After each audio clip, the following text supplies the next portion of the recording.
Apakah selama ini kita hidup di dunia dalam garis skenario-nya Tuhan? Atau mungkin kita berjalan pada ilusi yang tidak pernah kunjung kita dapati?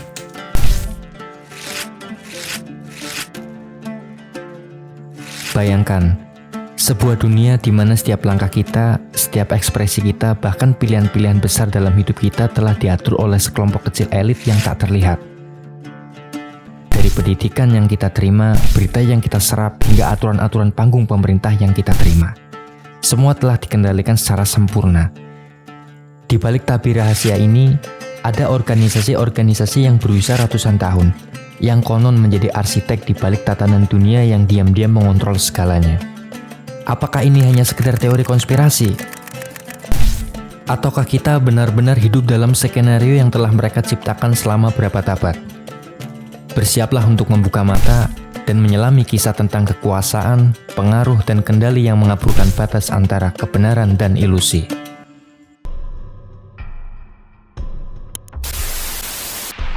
Nah, untuk itu berarti kalau kita tarik garis ke paling dasar yaitu soal pendidikan.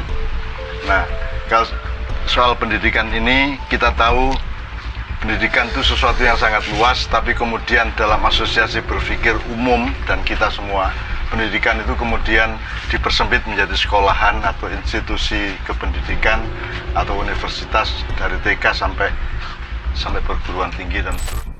Hari ini, pendidikan telah menjadi alat pencetak produksi massal. Kita terkungkung dalam sistem ini selama kurang lebih 350 tahun lamanya. Pendidikan atau sekolah yang kita kenal telah dirancang layaknya proses produksi. Mereka diperlakukan bak bagian dari rantai perakitan. Diinstruksikan, dibentuk, dan dikeluarkan untuk mengisi tempat di dalam roda industri. Pendidikan dalam hal ini diterjemahkan menjadi sekolah, itu berangkat dari kebutuhan industri untuk mencetak buruh untuk menjalankan mesin-mesin produksinya. Mereka diajarkan untuk menghafal, bukan untuk berpikir. Lantas apakah benar demikian pengetahuan yang kita dapatkan di sekolah benar-benar membantu kita mengatasi kehidupan kita? Ataukah kita memang hanya dipersiapkan untuk bekerja, tanpa pernah diajarkan bagaimana hidup dengan penuh makna? Dan sialnya, saya adalah termasuk orang yang sudah basah dalam sistem mereka. Kita sekarang sudah mulai merasakan tidak pas ya dengan pendidikan. Kok industri kayak gini ya? Ini menurut saya seperti pendulum kok ini. Coba kalian flashback ke belakang. Pendidikan pada masa Yunani kuno memiliki tujuan dan filsafat yang berbeda. Di sini, para filsuf tidak hanya mengajarkan pengetahuan, tetapi mendorong seseorang untuk mencari kebijaksanaan hidup dan mengeksploitasi tentang potensi mereka yang ada pada dirinya. Tepat di abad ke-20, dengan berkembangnya revolusi industri, tujuan pendidikan mulai berubah. Sistem ini didesain untuk mencetak pekerja yang patuh, bukan seniman atau pemikir yang kritis.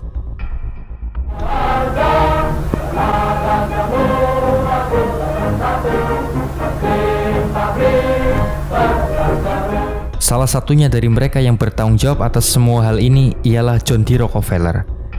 Merekalah yang mendanai dengan kekayaan untuk menciptakan sekolah-sekolah yang dibuat semaunya oleh mereka. Dan inilah salah satu pernyataan John D. Rockefeller yang sangat fenomenal. Rockefeller, I don't want a nation of thinkers, I want a nation of workers. Saya butuh pekerja, bukan filsuf. Saya ingin tangan-tangan yang bisa menjalankan mesin, bukan pikiran-pikiran yang mempertanyakan makna hidup. Catatan untuk kalian, sistem ini sangat tertanam dan mengakar dalam sendi-sendi masyarakat selama berabad-abad. Jadi setiap sekolah, setiap kurikulum, setiap standar yang ditetapkan, semuanya dirancang untuk satu tujuan, yaitu mengendalikan.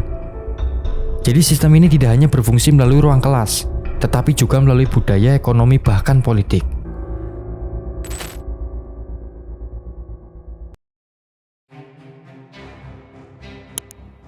Pernahkah kamu berpikir, bagaimana bisa kita sampai di titik ini? Di zaman sekarang, kita dibanjiri informasi dari segala arah. Pengangguran tertinggi se-ASEAN. Deflasi 5 bulan beruntun, PHK 50.000 orang. Tertimpa pajak. Makan tabungan beras tidak banyak. Sebentar, itu anunya. Media ada di genggaman kita 24 jam sehari tanpa jeda. Tapi pernahkah kamu merasa kalau selama ini kita sudah diatur dalam sistem mereka? Mari kita mundur sebentar ke tahun 98. Ketika segala sesuatu tidak seperti sekarang, waktu itu suara-suara yang berbeda dipaksa untuk diam. Media informasi dikontrol dengan ketat. Pemerintah menentukan apa yang boleh dan tidak boleh kita ketahui. Kita tahu siapa yang pegang kendali, dan mereka tidak segan-segan membungkam apapun yang bertentangan dengan kepentingan mereka. Apabila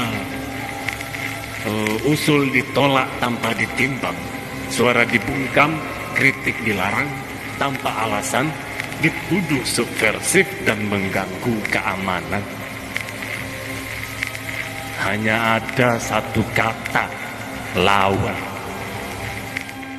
Namun berbeda dengan zaman sekarang. Sekarang kita hidup dalam banjirnya informasi.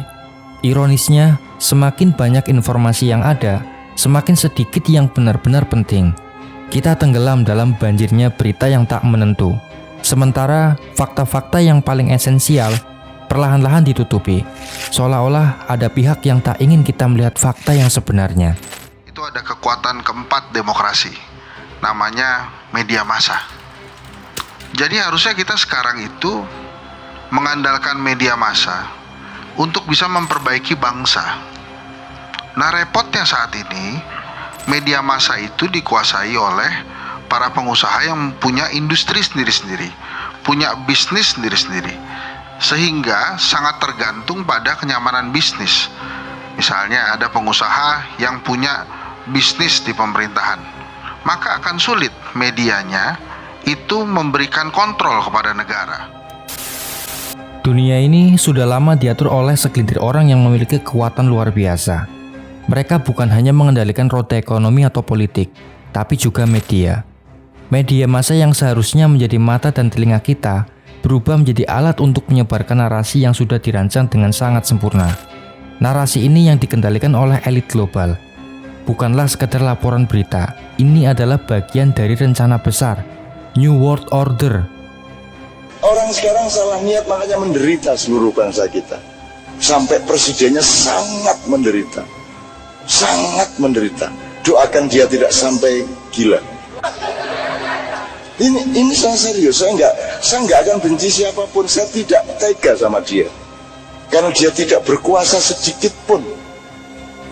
Bahkan 4 orang yang menguasai itu pun adalah orang-orang yang dikuasai oleh penguasa di belakangnya lagi.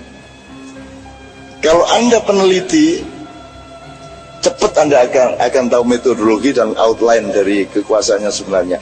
Megawati juga tidak berkuasa. Luhut itu juga tidak berkuasa. 4 orang yang Anda sebut itu tidak berkuasa. Ada yang berkuasa yang Anda tidak tahu namanya.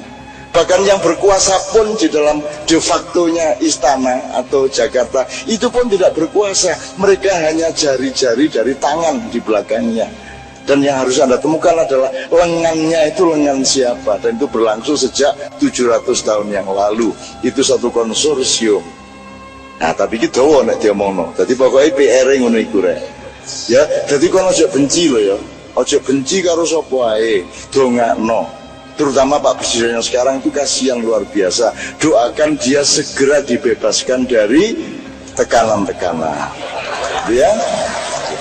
Sebuah tatanan dunia baru di mana mereka yang berada di atas mengontrol segalanya, termasuk apa yang kita pikirkan dan apa yang kita percaya sekarang ini.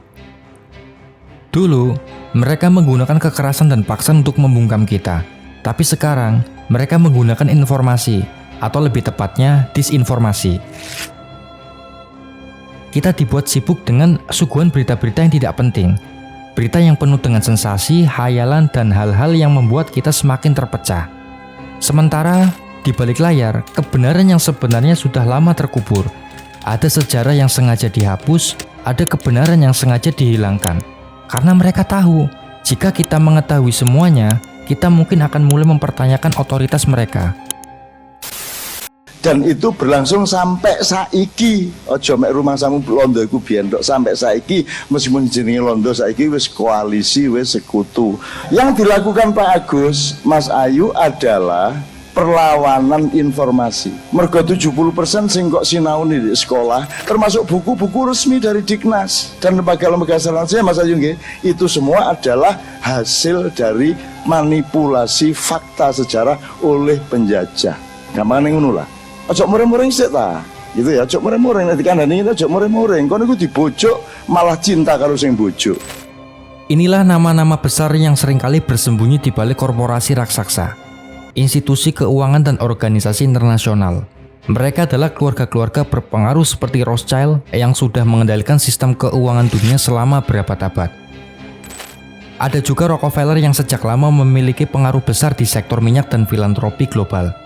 Tapi di balik itu semua, ada agenda tersembunyi. Dengan jaringan organisasi globalnya, dikenal mempengaruhi politik di banyak negara. Dan jangan lupakan Bill Gates, yang meskipun dikenal karena teknologinya, kini memiliki pengaruh besar dalam kebijakan kesehatan dunia. Semuanya udah jelas, semua udah dibuktikan dan mereka ingin membuat tatanan dunia baru. Saya menekankan, ini bukan sekedar teori konspirasi, ini serius, ini adalah strategi untuk menciptakan dunia di mana mereka yang berada di puncak kekuasaan tidak bisa tergoyahkan. Mereka menciptakan sistem yang memaksa kita untuk menjadi bagian dari permainan mereka tanpa kita sadari. Kita dibiarkan sibuk dengan tren-tren kosong, dengan persaingan yang tak ada ujungnya, sementara sejarah, pengetahuan, dan kebijaksanaan yang sebenarnya telah mereka kubur dalam-dalam.